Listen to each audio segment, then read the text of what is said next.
Hello दोस्तों, स्वागत है आपका हमारे यूट्यूब चैनल के इस वीडियो में। तो आज हम यहाँ पर बात करने वाले हैं 2020 का जो पेपर है बोर्ड वाला क्लास 10th का। तो आज हिंदी का पेपर यहाँ पर ये है। तो आज हम यहाँ पर इस पेपर के बारे में बात करने वाले हैं, इसके क्वेश्चंस के बारे में, कैसे आता है पेपर, कैसे लिखना होता है। तो ये बहुत ही इम्पोर्टेंट वीडियो है, तो इसे आप देखना ना भूलें। तो पूरा वीडियो देखें ताकि आपको सभी विस्तृत जानकारी मिल सके। तो चलिए हम यहाँ पर वीडियो को स्टार्ट करते हैं। तो मेरा ये जो यहाँ पर लिखा है देख सकते हैं आप, यहाँ पर ये यहाँ पर आप देख सकते हैं, ये यहाँ पर कुछ इस प्रकार का हमें दिखाई देगा। ये जो यहाँ पर लिखा है 801 mg, इसका मतलब होता है ये पेपर कोड है, किस ज़िले में कौन सा पेपर आया हुआ है, इसका ही मतलब होता है। और यहाँ पर ये 2020 का देख सकते हैं पेपर और हिंदी का पेपर है। ये यहाँ लिखा दिया है हमें समय 3 घंटे, देख सकते हैं समय 3 घंटे 15 मिनट, मतलब हमें 3 घंटे कुल मिलाकर दिया है, 3 घंटे 15 मिनट। और हमें इन्हीं 3 घंटे 15 मिनट में ये पूरा पेपर सॉल्व करना है। यहाँ पर पूर्णांक हमें 70 का दिया है, 30 नंबर हमें स्कूल से प्रैक्टिकल का मिलेगा। तो 70 नंबर यहाँ पर हमें पेपर हल करने के लिए, मतलब पेपर पूरा हल करेंगे तो 70 नंबर मिलेगा। तो यहाँ पर देख सकते हैं सबसे पहले ये आप जो नोट यहाँ पर नोटिस दिया हो उसे आप ज़रूर पढ़ लीजिए। तो मैं यहाँ पर इसे पढ़ लेता हूँ। प्रारंभ के 15 मिनट परीक्षार्थियों को प्रश्न पत्र पढ़ने के लिए निर्धारित हैं। तो आप पढ़ भी सकते हैं, कोई आप लिखना भी शुरू कर सकते हैं, कोई दिक्कत नहीं है, कोई भी आपको रोकेगा नहीं। तो यहाँ पर चलिए आगे बात करते हैं। यहाँ पर हमारा पहला क्वेश्चन है, निम्नलिखित कथनों में से कोई एक कथन सही है, उसे पहचान कर लिखिए। तो हमें यहाँ पर ये देख सकते हैं आप, 4 कथन दिया हुआ है। ये है पहला कथन, ये दूसरा, ये तीसरा, ये चौथा। तो हमें इन्हीं 4 कथनों में से एक ये सही है। तो जो भी सही है आप उस पर उसे आसानी से लिख दीजिए या उस पर आप टिक मार दीजिए, मतलब कापी में अपने प्रश्नोत्तरांक एक डालकर इसका आंसर लिख दीजिए जो भी आंसर है। और फिर आगे के क्वेश्चन में बात करते हैं। चलिए, तो यहाँ पर देख सकते हैं ये आगे वाला क्वेश्चन है, ये पहले का खा है। तो यहाँ पर दिया है निम्नलिखित कृतियों में से किसी एक कृति के लेखक का नाम लिखिए। तो यहाँ पर हमें 4 कृति दी है, हम किसी एक में जो भी हमें आ रहा हो हम उसका पहले लिखेंगे लेखक और फिर लिखेंगे ये इसके रचनाकार। तो पहले रचनाएं फिर रचनाकार लिखेंगे। तो यहाँ पर रचनाएं जो भी हमें आ रहा हो इसमें से उसे लिख लेंगे रचनाएं में, और उसके रचनाकार जो भी हों आप लिख सकते हैं। जैसे यहाँ पर रश्मिमांसा के आचार्य रामचंद्र शुक्ल हैं, झूठा सच के यशपाल, गोदान के प्रेमचंद्र और चंद्रगुप्त के जयशंकर प्रसाद। तो आपको जो भी यहाँ पर आ रहा हो पेपर में, आपका जो भी पेपर आए इस बार, तो वहाँ पर आप लिख दीजिए इसे। फिर आगे का हमारा क्वेश्चन है, देख सकते हैं ये कि दीपदान एकांकी के लेखक कौन है। इसे हमें सिर्फ इतना लिख देना है, दीपदान एकांकी के लेखक फला फला हैं, जो भी हैं आप लिख दीजिए। तो यहाँ पर मैं आपको बता देता हूँ, इसके लेखक डॉक्टर राम कुमार वर्मा है, आप लिख सकते हैं, आपके भी पेपर में आ सकता है। तो हमारा अगला क्वेश्चन है, देख सकते हैं यहाँ पर, क्या भूलूं क्या याद करूं किस विधा पर आधारित रचना है। तो यहाँ पर ये जय हरिवंश राय बच्चन जी की रचना है और ये आत्मकथा विधा पर आधारित है। तो आप इसे इस प्रकार लिख सकते हैं, क्या भूलूं क्या याद करूं आत्मकथा विधा पर आधारित रचना है। तो अगला हमारा है, शुक्ल युग की किसी एक पत्रिका का नाम लिखिए। तो जो भी आपको याद हो वो पत्रिका आप यहाँ से लिख सकते हैं। तो अगला क्वेश्चन है हमें, आप इस पत्रिका को कुछ इस प्रकार लिए, शुक्ल युग की एक प्रसिद्ध पत्रिका फला फला है, जो भी हो आप लिख सकते हैं वहाँ पर। तो यहाँ पर हमें अगला क्वेश्चन दिया है कि दूसरे का ये प्रश्नोत्तरांक 2 डाल दीजिएगा और फिर उसका का। तो यहाँ पर लिख दीजिए रीतिकाल की 2 प्रमुख विशेषताएं। तो लिख दीजिएगा रीतिकाल की 2 प्रमुख विशेषताएं निम्नलिखित है, और आप इसे यहाँ से लिख दीजिएगा। फिर जो भी विशेषताएं हो आप लिख दीजिए। फिर अगला क्वेश्चन खा है, लिख दीजिएगा प्रश्नोत्तरांक 2 का खा, और इसी प्रकार इसे भी लिख दीजिएगा जिस प्रकार उसे लिखा है। और फिर ये गा वाला है, गीतावली के कवि का नाम लिखिए। तो देख सकते हैं यहाँ पर ये गीतावली के कवि का नाम जो भी हो गीतावली कवि के, उनको आप लिख दीजिए यहाँ से। और चलिए अगले क्वेश्चन में बात करते हैं। तो हमारा प्रश्नोत्तरांक 3 है, देख सकते हैं आप यहाँ पर। पहले इसे पढ़ लेते हैं क्या हमें करना है इसमें। निम्नलिखित गद्यांशों में से किसी एक के नीचे दिए गए प्रश्नों के उत्तर दीजिए। तो हमें यहाँ पर 2 गद्यांश दिया रहेगा। तो सबसे पहले हम इसे यहाँ पर ये देख सकते हैं, इसके नीचे पहले से गद्यांश पूरा पढ़ लेंगे और जानेंगे कि ये किस पाठ का है, लेखक कौन है। तो हमें जो भी हम पढ़े हो, जो भी हमारे इसमें आया हो, जो भी यहाँ पर एक हमें पैराग्राफ दे देगा 10 लाइनों का लगभग। यहाँ पर किताब की लाइनों से 2 लाइन 3 लाइन बस। तो यहाँ पर देख सकते हो, प्रयुक्त गद्यांश का संदर्भ लिख लीजिए, संदर्भ हेडिंग डालकर जो संदर्भ वो लिख दीजिए।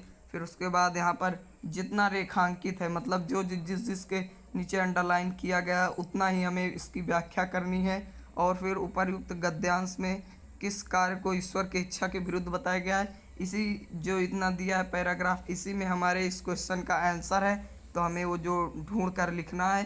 तो यहाँ पर ये क्वेश्चन समाप्त हुआ। चलिए अगले में देखते हैं।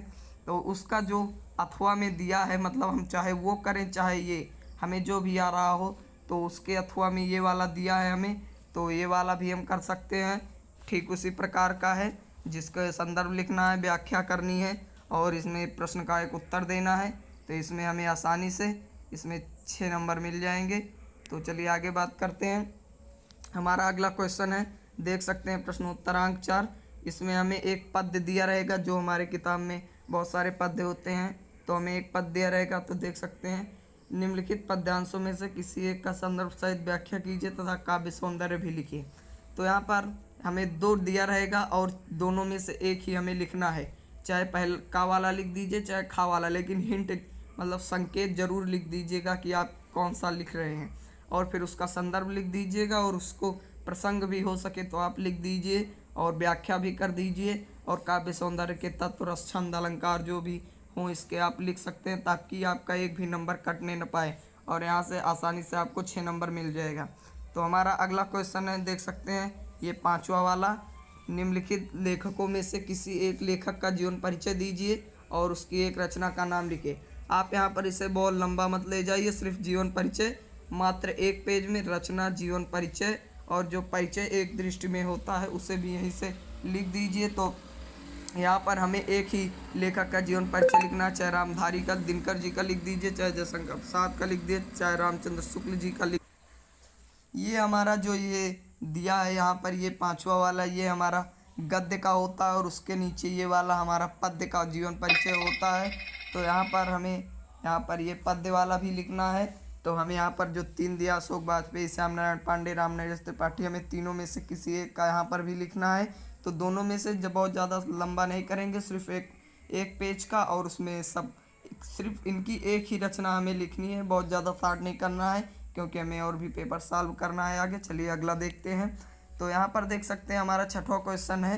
यहाँ पर ये 6ठा क्वेश्चन दिया हुआ है कि निम्नलिखित का संदर्भ सहित हिंदी में अनुवाद कीजिए। मानव हित्वा।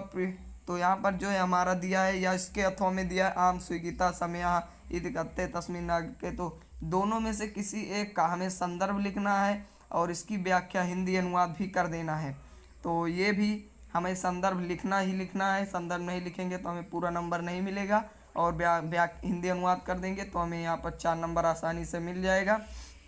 यहाँ पर हमारा अगला क्वेश्चन है, ये जो 7वां वाला क्वेश्चन है, इसमें दिया अपनी पाठ्य पुस्तक से कंठस्थ किया हुआ कोई एक श्लोक लिखिए। जो इस प्रश्न पत्र में ना, हमें ये जैसे यहाँ पर एक श्लोक दिया हुआ है तो हमें इस श्लोक से भिन्न कोई और श्लोक लिखना है। ये श्लोक लिखेंगे तो आपको एक भी नंबर नहीं मिलेगा। तो कोई और श्लोक जो आपको याद हो वहाँ से लिख सकते हैं। अगला क्वेश्चन है यहाँ पर हमारा कि निम्नलिखित में से, यहाँ देख सकते हैं ये 7वां का खा है, निम्नलिखित प्रश्नों में से किन्हीं 2 प्रश्नों के उत्तर संस्कृत में दीजिए। तो हमें यहाँ पर 4 क्वेश्चन दिया और 2 हमें करना है। जो भी हमें आ रहा हुआ यहाँ से आप कर सकते हैं। तो ये भी हम कुछ इस प्रकार लिखेंगे कि प्रश्नोत्तरांक 7 का खा। तो यहाँ पर फिर इसमें ये पहला लिखेंगे, दूसरा लिखेंगे, जो भी हमें आ रहा हो वहाँ से हम लिख सकते हैं। तो चलिए अगला क्वेश्चन देखते हैं। ये हमें 8वां क्वेश्चन यहाँ पर दिया है कि 8वां का है ये, कि यहाँ पर 8वां क्वेश्चन हमें दिया है कि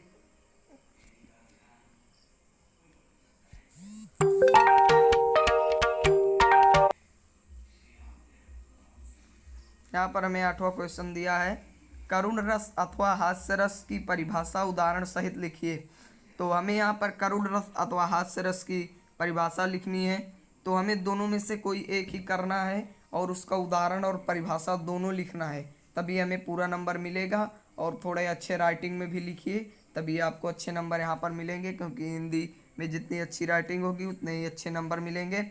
और यहाँ पर हमें अगला क्वेश्चन 8वां का खा दिया हुआ है, यहाँ भी उसी प्रकार करेंगे कि प्रश्नोत्तरांक 8 का खा। और यहाँ पर दिया उत्प्रेक्षा अथवा उपमा अलंकार की परिभाषा उदाहरण सहित लिखिए। तो हमें उत्प्रेक्षा या उपमा दोनों में से कोई एक ही करना है, तो हमें जो भी आ रहा वही हम कर सकते हैं, और इसका उदाहरण और इसके परिभाषा दोनों लिखना है। तो हमारा अगला क्वेश्चन है 8वां का गा, रोला अथवा सोठा छंद की परिभाषा उदाहरण सहित लिखिए। तो हमें यहाँ पर दो छंद दिए हैं, रोला अथवा सोठा, तो दोनों में से हमें जो आ रहा हो उसे पहले परिभाषा लिख दीजिए, उसके लक्षण लिख दीजिए और उस पर मात्रा जरूर लगा दीजिए, तभी यहाँ पर हमें 2 नंबर मिलेगा। तो आगे चलिए अगला क्वेश्चन देखते हैं। यहाँ पर हमें ये जो क्वेश्चन नंबर 9 दिया है, निम्नलिखित उपसर्गों में से किन्हीं 3 के मेल से एक एक शब्द बनाइए। तो हमें यहाँ पर 5 दिया है और हमें 3 का सिलेक्ट करके मेल से तीन उपसर्ग बनाने हैं, किन्हीं एक का 3 उपसर्ग बनाना है। तो तीन में से एक एक उपसर्ग बनाना है, जैसे निर का निराकार, तो निर्धनाकार। तो यहाँ पर हमें 3 का एक एक उपसर्ग बनाना है, तीन सिलेक्ट कर लेंगे और एक एक उपसर्ग बनाएंगे। अगला क्वेश्चन में दिया है 2 प्रत्ययों का प्रयोग करके एक एक शब्द बनाइए। तो हम यहाँ पर 2 प्रत्यय लेंगे और एक शब्द बनाएंगे। यहाँ पर 3 लिया था, यहाँ पर 2 लेंगे, यहाँ पर भी 5 दिया, वहाँ पर भी। तो यहाँ पर इस बात का जरूर ध्यान रखिएगा, आपको समय बचा के रखना है, आगे भी पेपर सॉल्व करना है, तो सोच समझ के पेपर हल कीजिए। तो चलिए अगला क्वेश्चन देखते हैं। यहाँ पर ये हमें एक गा वाला दिया है, ये जो यहाँ पर देख सकते हैं 9वां का गा है। ये निम्नलिखित में से किन्हीं 2 का समास विग्रह कीजिए। तो हमें यहाँ पर 5 दिया है, 2 का करना है। तो चलिए आगे देखते हैं। निम्नलिखित में से ये 9वां का घा है, किन्हीं 2 शब्दों के तत्सम रूप लिखिए। तो 2 शब्द हैं, इनमें हमें 5 दिए हैं और 2 का तत्सम लिखना है, तो 2 का ही करेंगे। यहाँ पर हमें 9वां का अंगा वाला दिया है, निम्नलिखित में से किन्हीं 2 शब्दों के 2 पर्यायवाची शब्द लिखिए। तो हमें 5 शब्द दिए हैं और 2 शब्दों के ही पर्यायवाची शब्द लिखने हैं। तो चलिए अगला क्वेश्चन यहाँ पर देखते हैं। ये अगला क्वेश्चन हमारा प्रश्नोत्तरांक 10 आ चुका है। तो देख सकते हैं आप 10वां का है, निम्नलिखित में से 2 संधि विच्छेद और संधि का नाम लिखिए।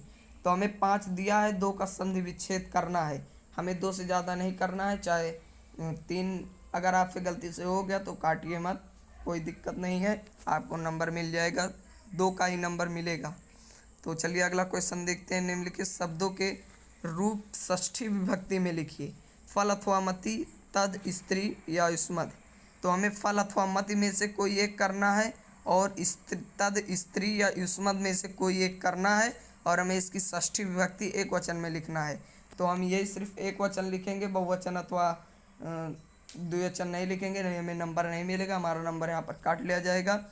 तो यहाँ पर हमें अगला क्वेश्चन दिया 10वां का निम्नलिखित में से किसी एक धातु लकार का पुरुष वचन का उल्लेख कीजिए। तो हमें यहाँ पर 4 दिया है और किसी एक धातु के लिखना है, इसके कौन सी पुरुष का है, इसका कौन सा वचन है, कौन सा लकार है, तो कौन सी धातु का है, सब यहाँ पर हमें लिखना है, किसी एक का ही। तो चलिए अगला क्वेश्चन यहाँ से देख लेते हैं कि निम्नलिखित में से किन्हीं 2 वाक्यों का संस्कृत में अनुवाद कीजिए। हमें यहाँ 4 वाक्य दिया और हमें 2 ही का करना है, ये 10वां का घा है। तो चलिए अगला क्वेश्चन देखते हैं। हमें अगला क्वेश्चन आ गया हमारा क्वेश्चन नंबर 11। तो क्वेश्चन नंबर 11 में हमें दिया है निम्नलिखित विषयों में से किसी एक विषय पर निबंध लिखिए। हमें 5 चीज़ दिए हैं और 5 में से किन्हीं एक पर कम से कम 6 पेज, कम से कम आप 4 पेज लिख सकते हैं, अधिकतम 6 पेज। अगर आप 6 पेज लिखते हैं तो आपका 6 नंबर कोई काट नहीं सकता। तो अगर आप 4 पेज लिखते हैं तो आपको 6 नंबर लमसम मिल जाएंगे, और अगर 2 पेज लिखते हैं तो 4 नंबर, 3 नंबर, इसी प्रकार आपको मिलेगा। तो ज़्यादा से ज़्यादा प्रयास कीजिए कि 6 पेज का लिखने का या 4 पेज लिखने का, तभी आपको पूरा नंबर यहाँ पर मिल पाएगा। तो चलिए आगे देख लेते हैं। यहाँ पर हमारा आ जाएगा कोई प्रश्नोत्तरांक 12, और इसमें हमें कई सारे दिए रहेंगे, लेकिन हमें सब नहीं करना है। यहाँ पर जैसे का पहला, ये दूसरा, ये तीसरा, ये चौथा, 5वां, 6वां, इसमें हमें बहुत सारे दिए हुए हैं, तो हमें सब नहीं करना है, हमें सिर्फ इसमें से कोई एक करना है जो आपके ज़िले में हो। जैसे मेरे ज़िले में यहाँ पर मेवाड़ मुकुट था, तो मैंने मेवाड़ मुकुट किया था।